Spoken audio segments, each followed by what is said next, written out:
Estamos mirando la parashá de esta próxima semana, que esta semana, que ya estamos después de Shabbat Balá, que habíamos leído sobre la historia de Pinhas. Ahora la Torá trata en particular sobre este personaje que en sí hizo algo milagroso y se llama la parashá de Pinhas. Dice el verso 10 del capítulo 25 de Números: Vaidaber Hashem el Moshe Leimor, Pinhas ben Eliezer, ben Aaron HaKohen, Hashiv et Hamiti Meel Bnei Israel. Que habló el Eterno a Moisés diciendo: Pinhas, hijo de Eleazar, hijo de Aarón, el sacerdote, o el sumo sacerdote, hizo volver mi ira de los hijos sobre los hijos de Israel, a celar a mi venganza en su seno, para que no consumen los hijos de Israel en mi celo. Y dice, ¿qué hizo Pinhas? Pinhas paró lo que era la contienda de los hijos de Israel, de la ira de Dios sobre los hijos de Israel, por ellos haber tenido relaciones con mujeres que lo estaban llevando a la idolatría. Es decir, este vocabulario diciéndole more, en el principio, por lo general introduce el enunciado de que se debe ser repetido a otras personas. Indica que el deseo de Dios de que toda la nación supiera que Pinhas había salvado de una calamidad y había hecho merecedor de la recompensa detallada que le dio el título de sacerdote o sumo sacerdote.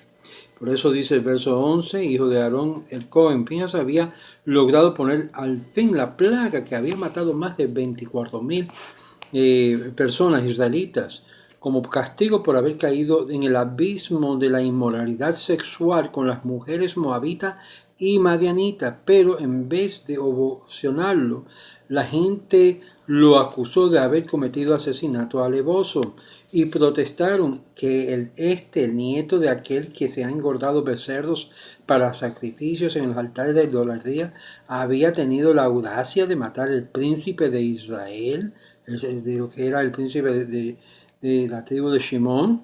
Había tenido la audacia de matar un príncipe de Israel. El padre de Pinhas desposó a una hija de Yetro y otro sacerdote de Madián, quien era el asimismo llamado Putiel, es decir, el engordado para sacrificar un dios más en respuesta. Dios declaró que lejos de ser un homicidio, Pinhas en sí era un héroe, declaró Dios, cuya acción drástica había salvado sin número de vidas. Por cierto, Dios lo nombró como descendiente de Aarón.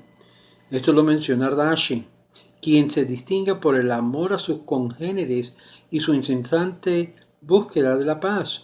Más aún Dios lo recompensó, como leemos en el verso 12, designándole como sumo sacerdote, que implicaba un pacto de paz y no de muerte, y paz eterna con él. El Talmud Sanhedrin 82b también menciona esto. Keneti, mi venganza, literalmente mi celo. Él tomó el celo de Dios y se vengó por Dios, no por él mismo. Al actuar en aras de Dios, Pinhas había sofocado la plaga por medio de la cual Dios castigó al pueblo por su desenfreno moral.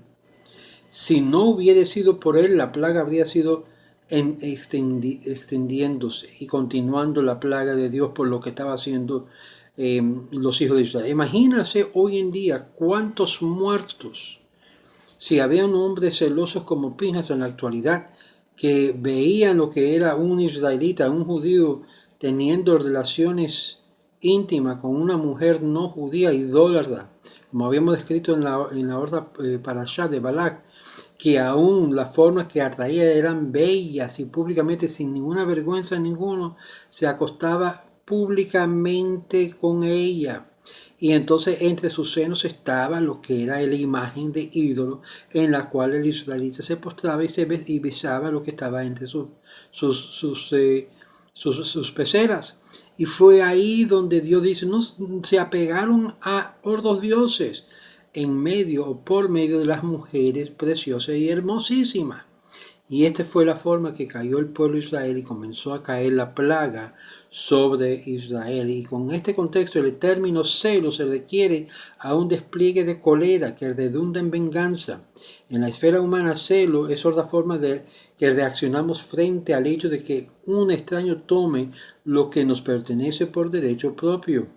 En ese sentido, Dios se encela cuando los judíos adoran ídolos porque se desvían a meros objetos de lealtad que solo Él le deben a Él. Y es interesante porque la idea de idolatría y la idea de lo que es inmoralidad sexual, soná, están pegados en lo que es los términos. Es ser infiel a Dios, es ser infiel a uno mismo, es ser infiel a lo que es si tiene una pareja, ser infiel. Y esa infidelidad con una mujer no judía causa lo que es una plaga que se desate. Y es lo que dice aquí el verso 11. En su seno, en su sentido interpretativo, la Torá que incluso cuando sea necesario actuar drásticamente, como en el caso de Pinjas, que dice: quien es celoso por el honor de Dios y debe sentirse en el seno del pueblo, porque debe actuar motivado por amor y no por enojo. Y fue ahí donde vemos que Pinjas actuó por amor a Dios, por amor al prójimo, y actuó. Son lo que muchos hubiesen considerado como un asesinato, fue en sí una expiación para que el pueblo tuviese perdón. Dice: Briti Shalom, mi pacto de paz, es decir, mi pacto de sacerdocio eterno, y demostrará mi gratitud y buena voluntad hacia Pinjas, y la promesa de mi pacto debe verse como el saludo que enviamos a alguien con quien nos sentimos en deuda. Shalom, shalom. También se puede entender en el sentido de que este pacto de paz fue una promesa de que Pinjas quedaría resguardo de la ira de los parientes de Zimri, a quienes los secundaban. Querían matar a este celote. Verso 13. Sacerdocio interno. Kahonot Olam, para siempre, no solamente durante este terreno, sino habría de servir como un sacerdote eterno. Hasta este momento solamente Aarón y sus hijos habían seguido ungidos como Kohanim, y toda la descendencia que estuvieron en el futuro les sería de nacimiento, más Pinjas, quien ya vivía, no estaba incluso en ese nombramiento. De manera de que tal a esta altura era solamente un levita, pero con esta designación se convirtió en Cohen, de levita a Cohen.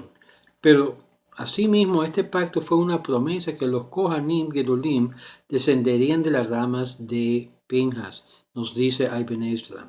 El nombre el nombre del hombre israelita y el nombre de la mujer. Y ahí dice el verso 14 al 15. El nombre del hombre israelita abatido junto con la madianita era Zimri, hijo de Salú, príncipe de la casa solar de la descendiente de Shimón. Y el nombre de la mujer abatida madianita era Cosbi, hija de Sur, jefe de los pueblos de la casa de solar de Madián. ¿Por qué menciona la Torá los nombres en particular? Cuando fue en sí estos dos que actuaban sin ninguna vergüenza delante de Moisés y la congregación, exhibiendo lo que era su inmoralidad. Para mostrar la magnitud de la proeza de Pinjas, la Torá identifica a la gente que mató israelita, era jefe de la tribu de su tribu. El Talmud Sanedrín 82b identifica a Zimri como Shleumel, hijo de Durasharai, y según el capítulo 1, verso 6.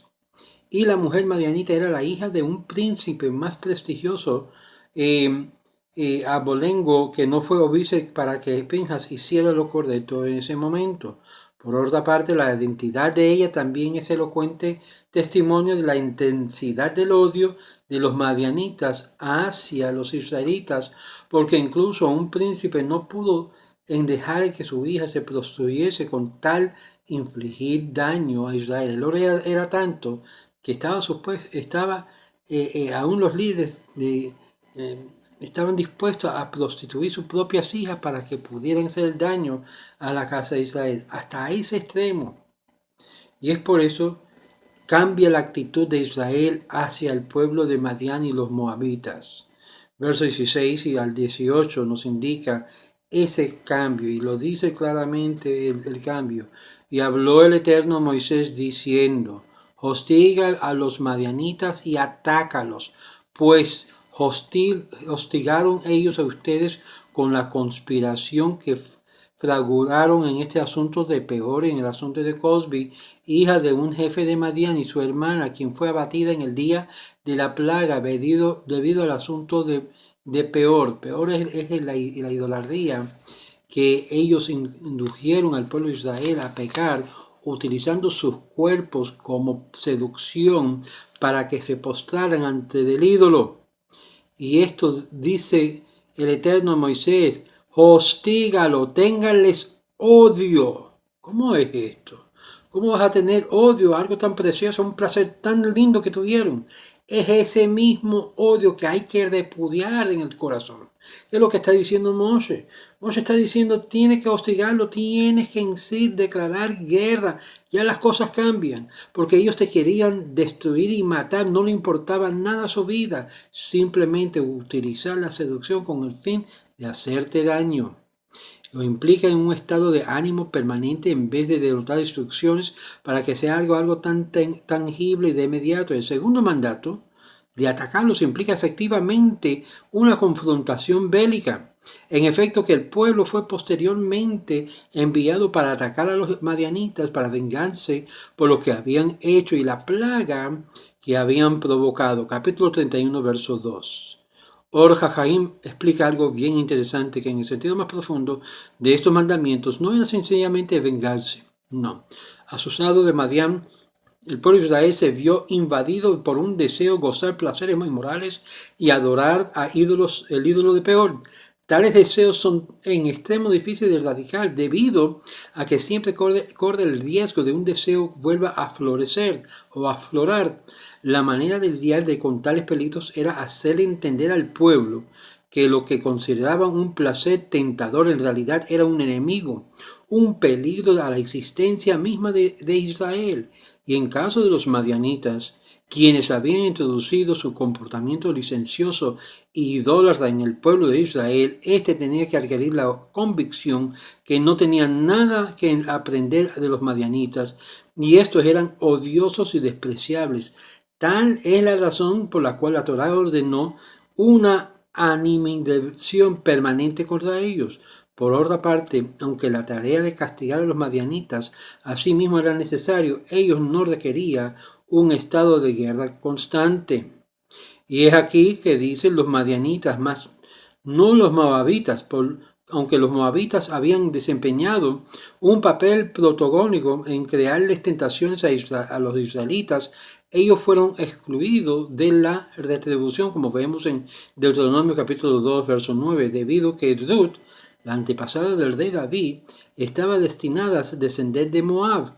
También se puede entender en el sentido que los moabitas actuaron por temor, en tanto que las madianitas estuvieron eternamente motivados por el odio, dice Nachmanides, y dice Rashi sobre esto.